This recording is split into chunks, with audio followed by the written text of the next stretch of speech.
안녕하세요. 강남 테마피부과 피부과 전문의 김재민 원장입니다. 사람들이 나이가 들고 혹은 이제 살이 찌게 되면서 이 턱 아래쪽에 발생하는 이중턱에 대한 고민들이 늘어나고 있는데요. 턱에 대한 지방이 늘어나면서 처지는 것도 있고 이 목을 잡아주는 근육이 약해지면서 이중턱이 발생하는 경우도 있기 때문에 대부분의 사람들은 나이가 드시면서 이중턱들이 발생하는 것 같습니다. 사실 이 아래 발생하는 지방으로 인한 이중턱들은 쓸데없이 발생하는 지방들이어서 리프팅을 위해 발생하는 하이프나 다른 치료로 인해서 얼굴이 움푹 들어가는 것들에 대한 걱정은 않고 치료하게 되는데요. 그럼 이런 이중턱들에 대해서 어떤 치료 방법들이 있는지 설명을 드리도록 하겠습니다. 앞서 설명드린 대로 이중턱은 이제 쓸데없는 지방 조직이기 때문에 사실은 줄이면 줄일수록 더 좋아 보이는 효과를 가지고 있습니다. 얼굴이나 이런 것들에 대한 보호를 치료하게 될 경우에는 너무 줄어들지 않게 저희가 주의하면서 치료하게 되는데 이쪽 같은 경우는 좀 더 강한 치료를 사용하게 됩니다. 오늘 설명드리는 치료 중에 하나는 바로 아그네스를 이용한 이중턱 치료가 되겠습니다. 아그네스는 우리가 여드름에서 주로 치료 장비에 대해 설명을 많이 드렸던 것 같은데 그 외에 항관종이나 혹은 피지샘 증식증 여러가지 등등에서 치료할 수 있는 고주파 장비라고 생각하시면 되겠습니다.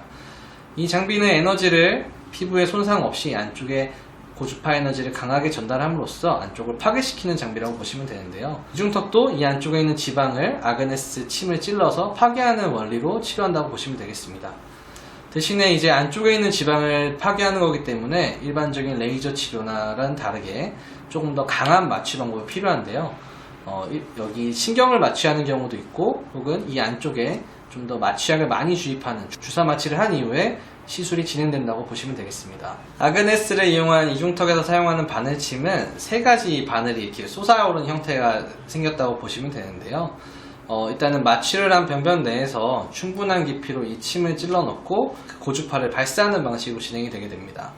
이 안으로 들어간 고주파는 지방에 직접적으로 타 들어가게 하면서 지방을 점점 줄어들게 만들고 한 달 정도 지난 후부터는 지방이 상당히 사라진 효과를 볼 수 있게 됩니다.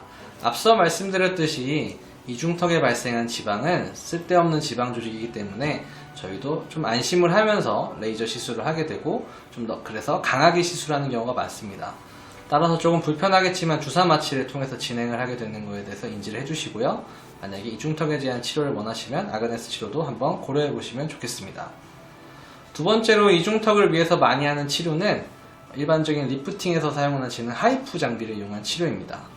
하이프라고 하면은 우리 많이 사용하시는 울세라나 슈링크, 더블로 등 여러가지 장비들이 있는데 이것들도 역시 초음파가 안쪽으로 에너지를 가하면서 응고점을 만들게 돼서 지방을 태워주는 효과, 줄여주는 효과를 이용하게 됩니다. 아그네스와 다르게 이중턱을 이용한 하이프 치료는 마취용으로도 충분히 통증을 참을 수 있는 효과를 볼 수 있게 되고요. 턱 아래쪽을 시술했을 때는 100샷 정도, 많게 경우 200샷 쪽까지 진행을 하게 되는데 제 경험상으로는 100샷 정도로도 충분히 좋은 효과를 볼 것 같습니다. 100샷만 여기만 진행하는 경우 사실 드문 것 같고 얼굴과 같이 진행하면서 이중턱 쪽을 100샷 정도 같이 진행한다고 보시면 더 좋겠습니다. 그러면 조금 더 얼굴이 갸름해지는 결과를 얻을 수 있습니다.